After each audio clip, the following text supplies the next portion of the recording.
700 versus, जिसमें से सिर्फ एक धृतराष्ट्र ने बोला, 41 बोले संजय ने, 84 बोले अर्जुन ने और 574 बोले भगवान श्री कृष्ण ने। और भगवत गीता के 700 वर्सेस किसी की भी जिंदगी को बदल सकते हैं। कैसे? आइए देखते हैं।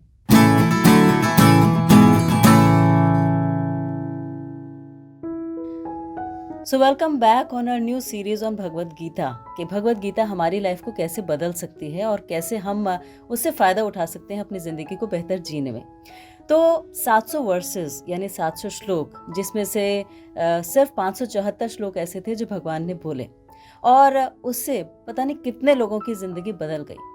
बहुत सारी इंटरप्रिटेशंस हम देखते हैं, बहुत सारी किताबें पढ़ते हैं, बहुत सारे लोगों से सुनते हैं, इतने सारे टीवी चैनल्स पर भी देखते हैं, यूट्यूब पर भी बहुत सारे वीडियोस हैं और उन सब से हमने ये देखा कि बहुत सी चेंजेस हर एक की लाइफ में आए और उन्होंने शेयर भी किया। अब जो हम बात कर रहे थे कि मेरी पर्सनल जर्नी थी जिसमें कि ये चेंज हुआ, तो वो ट्रांसफॉर्मेशन, वो चेंज आया कैसे और वो आपकी ज़िंदगी में कैसे आ सकता है? तो उसका सिर्फ एक ही कारण था और वो था फेथ। अब फेथ जो है उसे डिफाइन करना थोड़ा सा मुश्किल होता है, क्योंकि जनरली अगर हम देखें तो फेथ को हम रिलीजन से जोड़ लेते हैं, लेकिन फेथ उससे भी कहीं ज़्यादा है।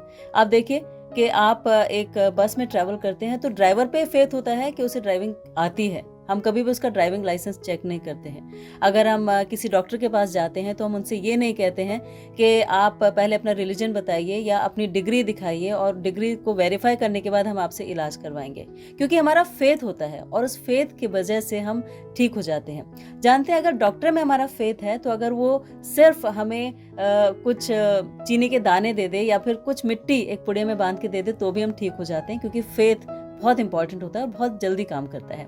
अब भगवत गीता में फेथ हो, इससे पहले ये जानना जरूरी है कि हमारा फेथ डेवलप कैसे होता है। तो हमारा फेथ डेवलप होता है 4 चीजों की वजह से। पहला होता है ट्रेडिशन।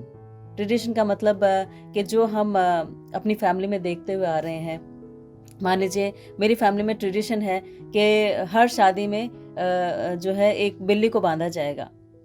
तो ये एक ट्रेडिशन है। इसके पीछे का लॉजिक क्या है मुझे भी नहीं पता, लेकिन इस ट्रेडिशन को फॉलो करना मेरे लिए इंपॉर्टेंट है, क्योंकि मेरी फैमिली में ऐसा कहा गया है।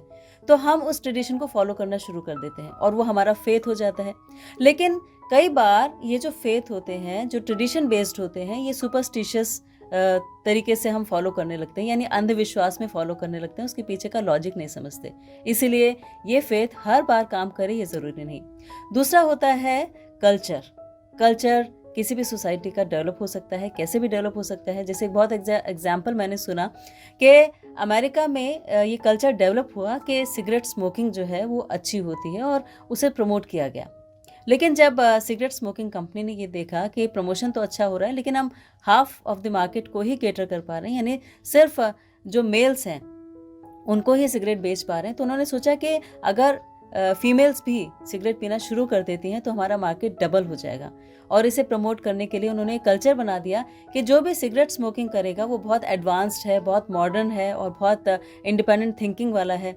और इस तरह के एडवर्टीजमेंट के थ्रू उन्होंने इसे प्रमोट किया और एक कल्चर बन गया कि जेंट्स भी सिगरेट पियेंगे और लेडीज़ भी पियेंगी। इस तरह से कल्चर डेवलप हुआ, लेकिन ये कल्चर बहुत मिसलीडिंग था। तो कई बार हमारे कल्चर्स भी मिसलीडिंग होते हैं और हम उनके थ्रू अपनी जो ट्रांसफॉर्मेशन है उसको ठीक से समझ नहीं पाते। तीसरा तरीका होता है मूड। कई बार कुछ काम करने से हमारा मूड बहुत अच्छा हो जाता है, हमें बहुत खुशी मिलती है, तो हम उसे बार बार करते हैं और वो जो मूड है वो हमारे फेथ की तरफ हमें लेके जाता है।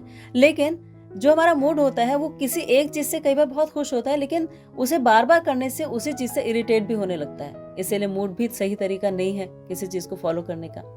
और चौथा तरीका क्या होता है? तो चौथा तरीका जिसके बारे में हम बात कर रहे हैं वो होता है लॉजिक। बहुत सारी चीज़ों को हम लॉजिक के हिसाब से समझना चाहते हैं, देखना चाहते हैं, लेकिन हमारा लॉजिक बेस्ड होता है हमारी अंडरस्टैंडिंग पे, और अंडरस्टैंडिंग बेस्ड होती है हमारी एजुकेशन पे या हमारे समझ पे कि कितना हमने पढ़ा है या कितना हम जानते हैं, कितना वाइड हमारा होराइजन है। तो ये भी हर बार ठीक से काम करे ज़रूरी नहीं। तो पांचवा तरीका ढूंढने की ज़रूरत होती है। तो पांचवा तरीका होता है स्क्रिप्चर्स यानी शास्त्र, और वो कोई भी हो सकते हैं। आप भगवत गीता पढ़ रहे हैं तो अच्छी बात है, लेकिन अगर आप और कुछ भी पढ़ना चाहते हैं, कोई भी स्क्रिप्चर पढ़ना चाहते हैं तो उसे पढ़िए। स्क्रिप्चर मतलब आप भगवत गीता के अलावा कुरान शरीफ पढ़ सकते हैं, या आप गुरु ग्रंथ साहब पढ़ सकते हैं या आप होली बाइबल पढ़ सकते हैं, जो भी आप पढ़ना चाहें, लेकिन आपका फेथ स्ट्रांग होना चाहिए उसमें, ये बहुत इंपॉर्टेंट है।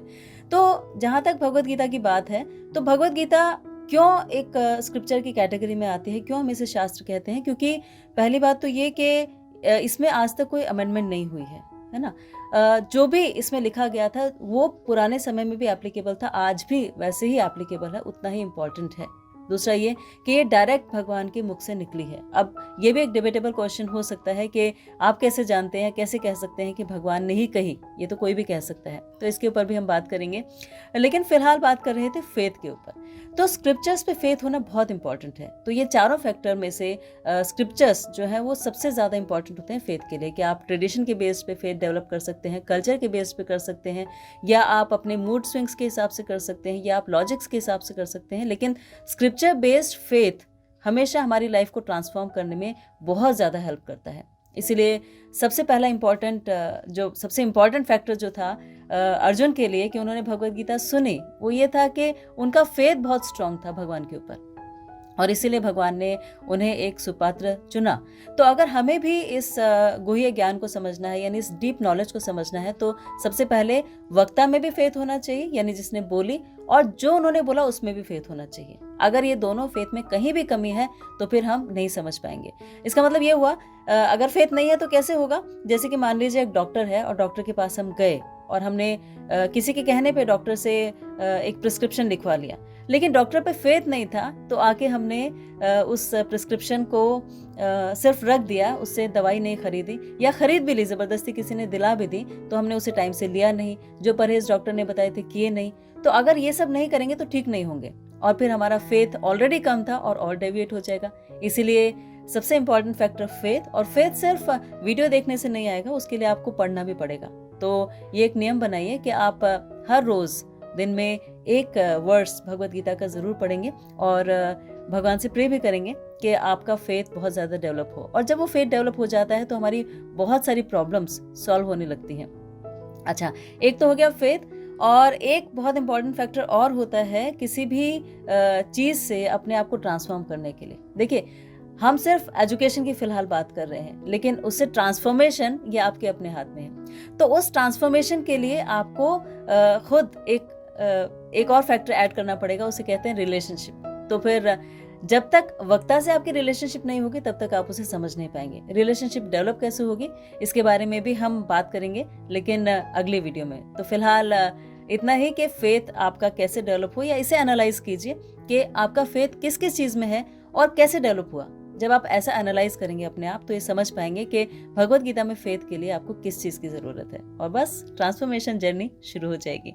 तो नेक्स्ट वीडियो ज़रूर देखिएगा, जिसमें हम बात करेंगे रिलेशनशिप के बारे में, और कैसे कैसे इस जर्नी में हम प्रोग्रेशन कर सकते हैं। आपने आज की ये वीडियो देखी, इसके लिए आपका बहुत बहुत थैंक यू, धन्यवाद, शुक्रिया।